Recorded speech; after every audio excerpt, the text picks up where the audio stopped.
Assalamualaikum warahmatullahi wabarakatuh. Salam sejahtera untuk kita semua. Om Swastiastu, Namo Buddhaya, dan Salam Pancasila. Yang kami hormati Ibu Nur Khalifah SPD MPD selaku dosen pada mata kuliah kali ini, yaitu mata kuliah Psikosastra.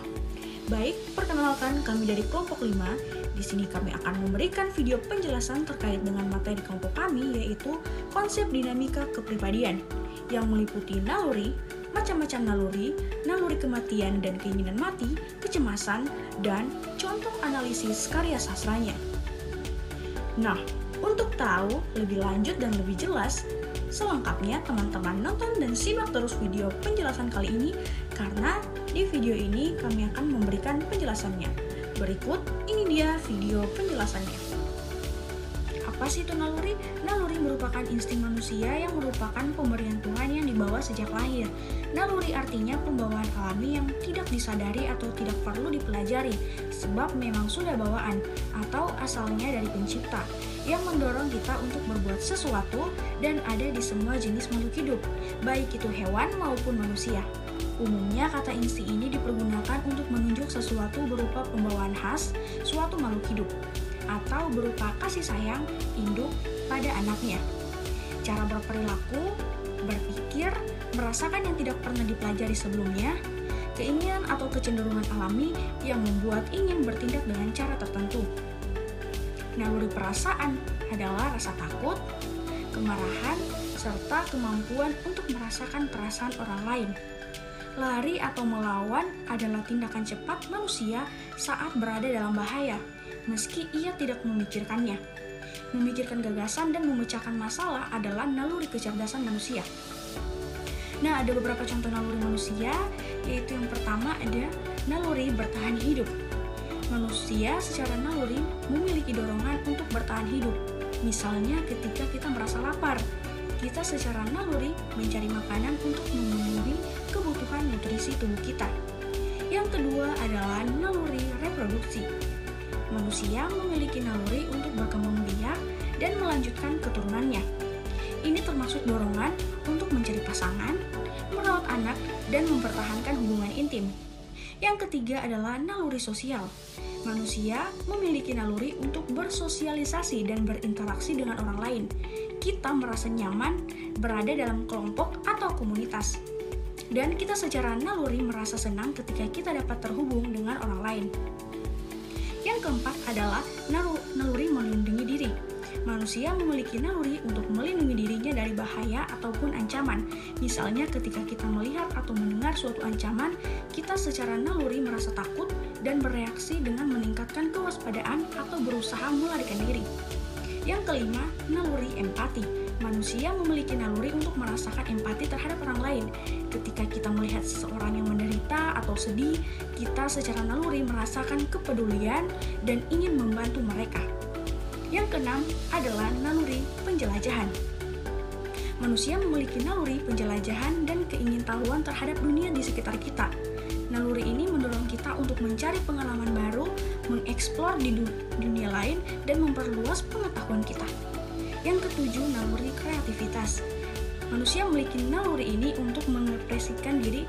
Naluri ini mendorong kita untuk menciptakan karya seni, musik, tulisan, dan inovasi dalam berbagai bidang. Nah, naluri-naluri ini merupakan bagian dari sifat alami manusia dan dapat berbeda-beda antara individu. Naluri mempertahankan kelangsungan hidup. Naluri mempertahankan kelangsungan hidup adalah salah satu dari 3 dasar manusia sebagai individu. Naluri ini menimbulkan berbagai kebutuhan, termasuk kebutuhan fisiologi seperti makan, minum, dan perlindungan. Semua kebutuhan tersebut didapat dari lingkungan di mana manusia tinggal. Kebutuhan ini lebih mudah dipenuhi jika individu berkelompok dengan individu lainnya. Naluri mempertahankan kelangsungan hidup telah menimbulkan berbagai kebutuhan. Salah satunya kebutuhan yang paling mendasar adalah kebutuhan fisiologi yang terdiri dari makan, minum, dan perlindungan. Semua kebutuhan tersebut didapat dari lingkungan di mana manusia tinggal, dan dalam memanfaatkan lingkungan tersebut membutuhkan teknologi. Teknologi dapat diartikan sebagai cara-cara atau alat yang dipergunakan manusia untuk memenuhi kebutuhan hidupnya. Jadi, teknologi tidak hanya mencakup peralatan modern atau mesin saja, panah untuk berburu, bertani berpindah-pindah, dan alat atau cara sederhana lain termasuk ke dalam teknologi. Kebutuhan manusia sangat beragam dan kebutuhan ini lebih mudah dipenuhi kalau individu hidup berkelompok dengan individu lainnya. Salah satu contohnya bertahannya kelangsungan hidup manusia adalah interaksi sosial antara individu yang membentuk lingkungan hidup yang serasi.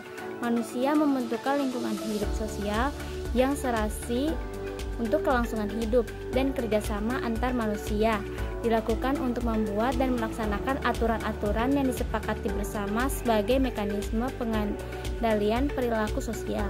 Interaksi ini membentuk masyarakat yang harmonis, rukun, baik, hingga timbul norma, etika, dan kesopanan santunan yang dianut masyarakat.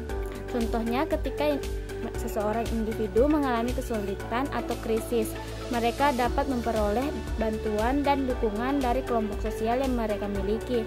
Dalam lingkungan sosial yang serasi, individu dapat membangun hubungan yang positif dan membantu satu sama lain untuk mempertahankan kelangsungan hidup mereka. Naluri untuk mempertahankan keberlanjutan hidup. Keturunan adalah dorongan alami yang ada pada setiap individu, termasuk manusia. Ini mencakup kebutuhan akan rasa aman, baik dari gangguan cuaca yang tidak nyaman, binatang liar, atau manusia lain.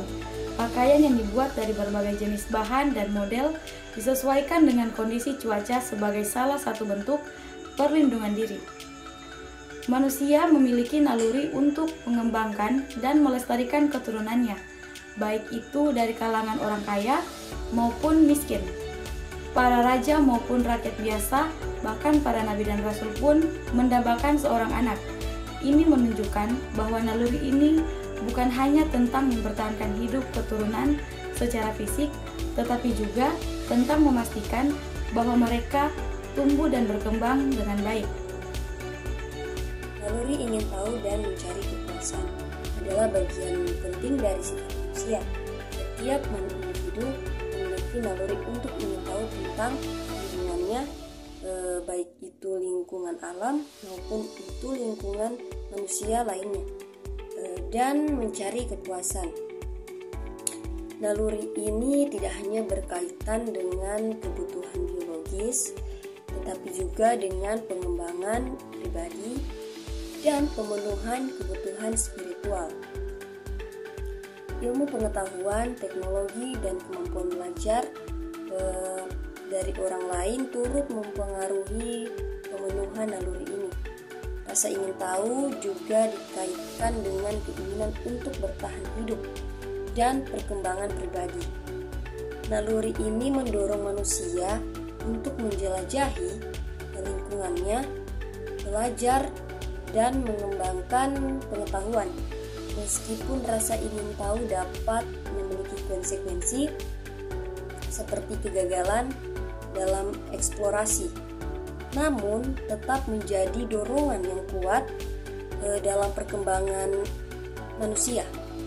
Naluri ingin tahu ini dan mencari kepuasan merupakan bagian integral dari keberadaan manusia sebagai individu, yaitu contohnya seperti pemahaman dan penerapan ilmu.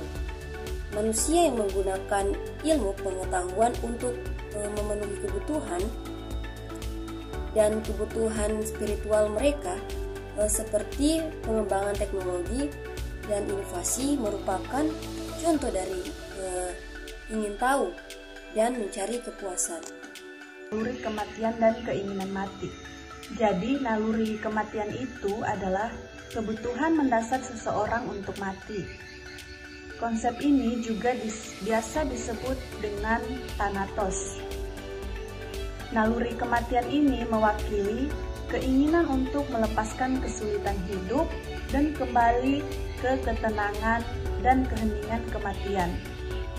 Dalam pikiran manusia, naluri kematian hidup berdampingan dengan naluri kehidupan atau eros. Ada salah satu ahli mengemukakan bahwa manusia hidup sesuai dengan prinsip kesenangan, memaksimalkan pengalaman yang menghasilkan kesenangan dan meminimalkan yang tidak menyenangkan. Salah satu ahli mencatat, bagaimanapun bahwa manusia cenderung melakukan peristiwa yang agresif dan merusak diri sendiri. Dia melihat ini sebagai kebutuhan dan menamakannya naluri kematian. Makhluk hidup ini memiliki kerinduan mendasar untuk kembali ke keadaan praugarnik. Kebutuhan ini adalah salah satu komponen individu atau bagian dari pikiran yang biasanya memiliki penyakit mental dan memiliki keinginan untuk bunuh diri. Bahkan tidak sedikit dari mereka telah melakukan percobaan. Yang namanya hidup, kita pasti mendambakan suatu pengalaman baru, mempunyai relasi yang luas, dan berusaha untuk mencapai tujuan hidup. Adapun contoh dari naluri kematian itu adalah agresi. Misalnya, muncul dari naluri kematian. Terkadang naluri menuju kehancuran ini dapat diarahkan ke dalam, namun dapat mengakibatkan melukai diri sendiri atau bunuh diri. Adapun contoh pada naluri keinginan mati, biasanya kita dapat melihat orang-orang yang biasanya mengatakan bahwa aku ingin mati. Hal itu wajar karena kamu berhadapan dengan kondisi yang kritis. Bunuh diri merupakan salah satu contoh dari keinginan mati karena bunuh diri merupakan suatu upaya atau rasa putus asa untuk melepaskan diri dari penderitaan, dari beban yang tidak tertahankan. Sini saya akan menjelaskan mengenai kecemasan dan anxietas. Nah, kecemasan adalah perasaan yang timbul ketika kita khawatir atau takut akan sesuatu. Rasa takut dan panik adalah hal yang manusiawi setelah beberapa waktu. Kita biasanya merasa lebih tenang dan nyaman, rasa khawatir dan takut dalam batasan tertentu. Nah, dapat menjaga kita bahkan melindungi dari mara bahaya. Kan tetapi, ada kalanya rasa cemas ini membuat keadaan terasa lebih buruk dari yang sebenarnya dan membuat kita semakin kewalahan. Kekhawatiran yang berlangsung berkepanjangan dapat menyebabkan kecemasan yang berjangka panjang. Jika kecemasan membuat anak tidak bisa melakukan hal-hal yang biasanya mereka sukai, atau membuat mereka khawatir ataupun mudah panik tanpa penyebab yang jelas, maka penting untuk membantu mereka lebih baik, termasuk dengan mencarikan dukungan yang diperlukan. Anak dari berbagai tingkatan usia dapat merasa cemas tentang berbagai hal. Sebagian besar rasa khawatir ini adalah bagian yang alamiah dalam proses tumbuh besar kembang anak. Anak-anak usia 6 bulan hingga 3 tahun biasanya mengalami kecemasan saat harus berpisah dari orang tua maupun pengasuhnya.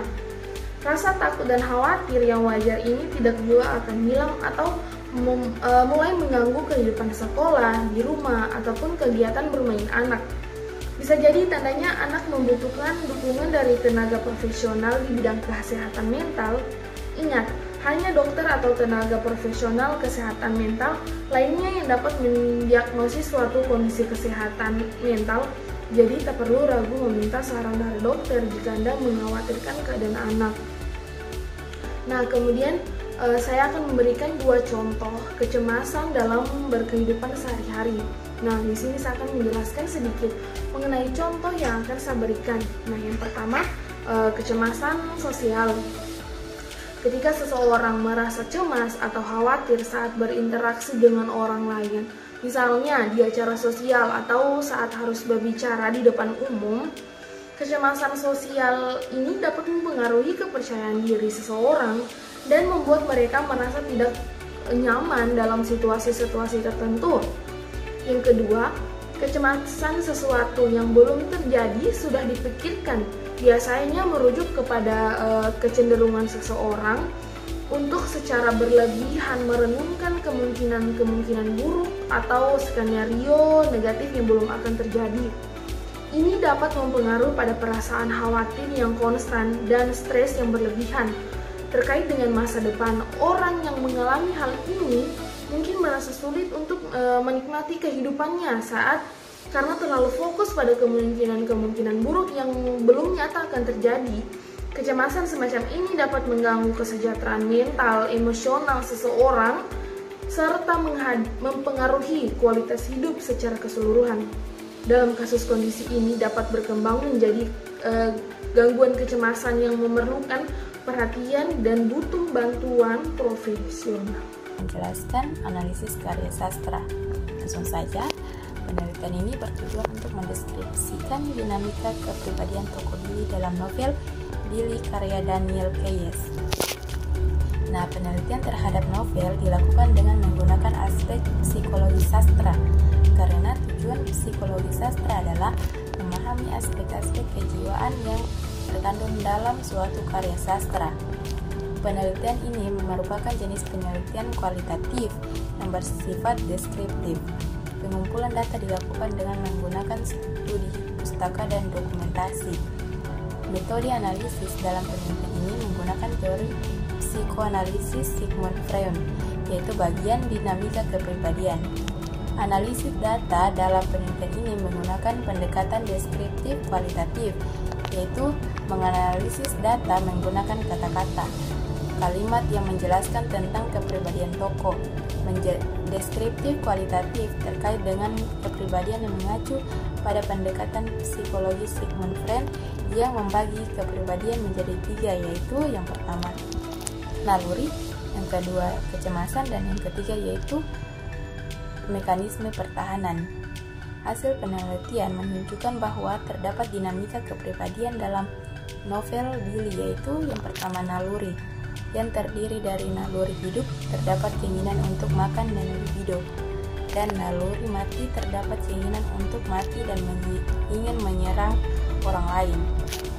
Yang kedua yaitu kecemasan, yang terdiri dari kecemasan objektif yang dialami oleh Billy berupa ancaman dari ayah tirinya dan trauma di masa lalu. Kecemasan neurotik berupa Billy merasa dirinya itu semakin bodoh, dan kecemasan moral berupa Billy tidak mau dihukum. Nah, yang ketiga yaitu mekanisme pertahanan ego yang terdiri dari represi. Ragien alter ego Billy ingin melindungi Billy. Proyeksi Billy melimpahkan kesalahan kepada orang lain. Rasionalisasi yaitu Billy berbohong dan memanipulasi. Pengalihan yaitu merampok karena cemas. Agresi, ragen alter ego Billy yaitu menyerang penjaga sel. Sublimasi yaitu menggambar untuk mengalihkan